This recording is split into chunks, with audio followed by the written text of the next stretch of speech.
Bihar SSC CGL, BPSC एईडीओ और Bihar SSC office attendant का form भरा जा रहा है। आज 31 तारीख है। 31 तारीख तक का डेटा, मतलब 31 तारीख तक कितना फॉर्म चला गया है वो इस वीडियो में मैं आप लोगों को बताने वाला हूँ। 31 तारीख के मॉर्निंग का भी डेटा है हमारे पास और रात का भी, यानी एक दिन में टोटल कितना फॉर्म गया है वो भी मैं बताऊँगा कि आज कितना फॉर्म सबमिट हुआ है फाइनली टोटल।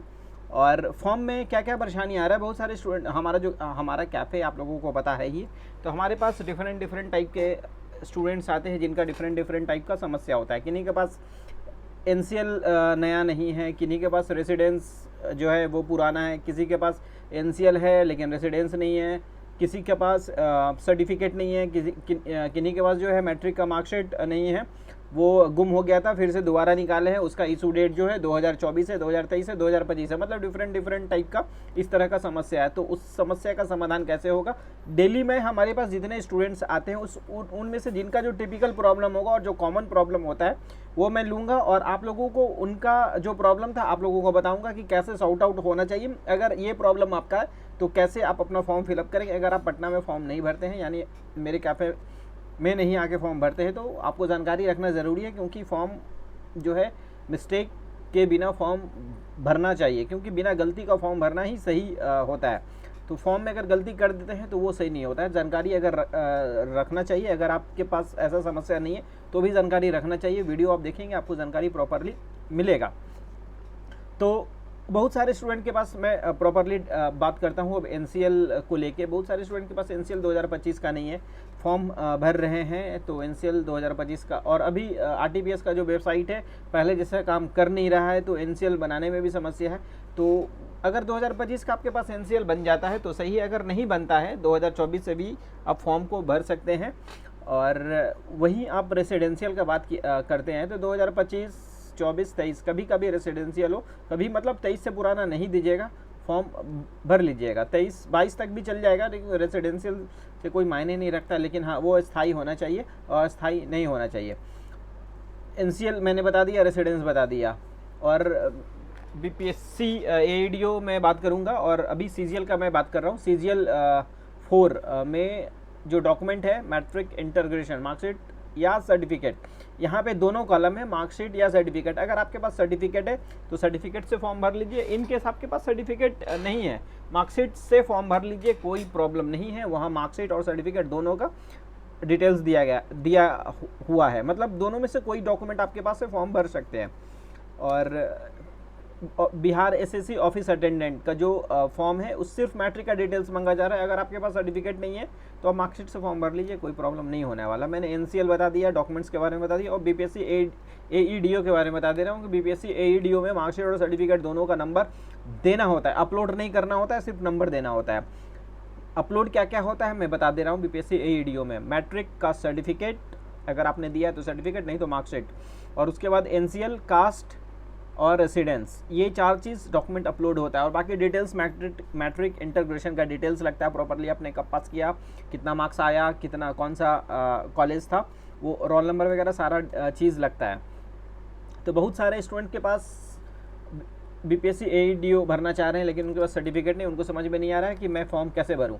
अगर आपके पास सर्टिफिकेट नहीं है, प्रोविज़नल से फॉर्म भर सकते हैं, कोई इशू नहीं है। और आपके पास प्रोविज़नल भी नहीं है और मार्कशीट तो होता ही है, सर्टिफिकेट नहीं और प्रोविजनल सर्टिफिकेट दोनों नहीं है। तो इस कंडीशन में और आप फॉर्म भरना भी चाहते हैं तो आप मार्कशीट सर्टिफिकेट वाले कॉलम में मार्कशीट डाल के फॉर्म भर लीजिएगा।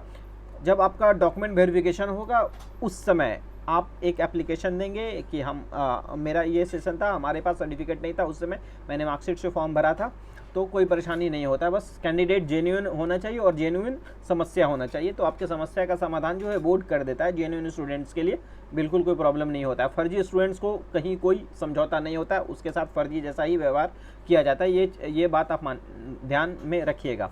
तो अब चलिए, अब ज़्यादा देर ना करते हुए मैं फाइनली उस टॉपिक पे आता हूँ जिस टॉपिक के लिए मैंने इतना टाइम लगाया है, आप लोगों को सब्र करवाया। तो आज मॉर्निंग का जो डेटा है, 31 तारीख आज डेट है, मॉर्निंग में बिहार एसएससी सीजीएल का जो टोटल फॉर्म गया था, ये डेटा 11 बजे तक का है, 1,24,597।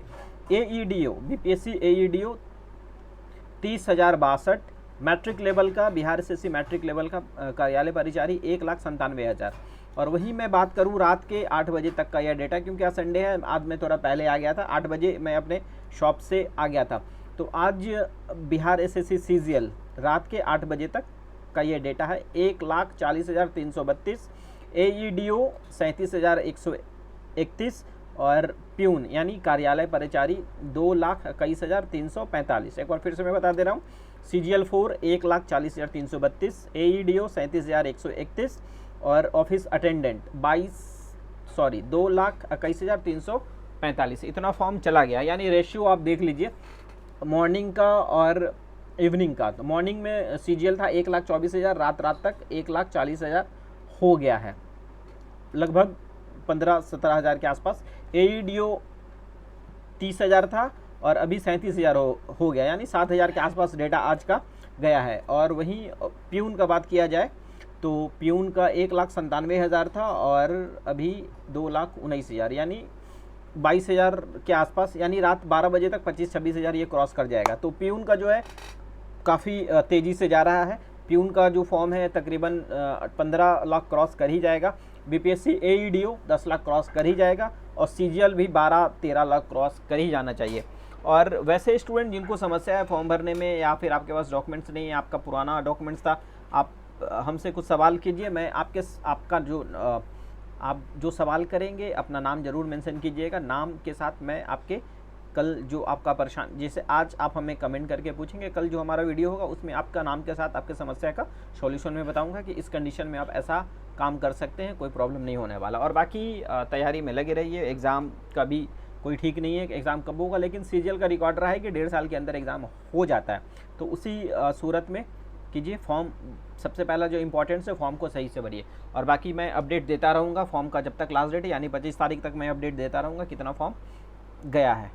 ऐसे ही वीडियो के लिए हमारे चैनल को सब्सक्राइब ज़रूर कर लीजिएगा। मैं डेली ऐसे ही डेटा देता रहूँगा आप लोगों को 25 तारीख तक। और Bihar SSC CGL AEDO, BPSC AEDO, Bihar SSC CGL और बिहार एसएससी कार्यालय परिचारी, तीनों का डेटा मैं प्रॉपरली अब पहले जो मैं डेटा था शॉर्ट्स के माध्यम से देता था, अब मैं एक ही डेटा दूंगा, रात में एक डेटा दे दूंगा।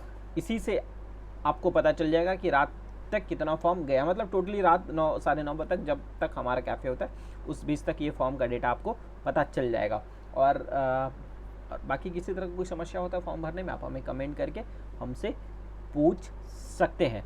और ऐसे ही वीडियो के लिए हमारे चैनल को सब्सक्राइब कीजिए। गवर्नमेंट जॉब से अपडेट्स के लिए भी सब्सक्राइब कीजिए। और हमारा एक नया इंस्टा आईडी मिला है, वहाँ इंस्टेंट अपडेट्स मिलेगा और आपके समस्याओं का समाधान, मतलब कमेंट के माध्यम से आप तुरंत हमसे जुड़ सकते हैं। हमारा जो इंस्टाग्राम आईडी है साइबर वाले भैया के नाम से आप इंस्टा पे सर्च करेंगे, आ जाएगा, वहाँ पे हमारा लोगो लगा हुआ है। फॉलो करना नहीं भूलिएगा। मिलते हैं नेक्स्ट वीडियो में, तब तक के लिए धन्यवाद। जय हिंद, जय भारत, गुड लक।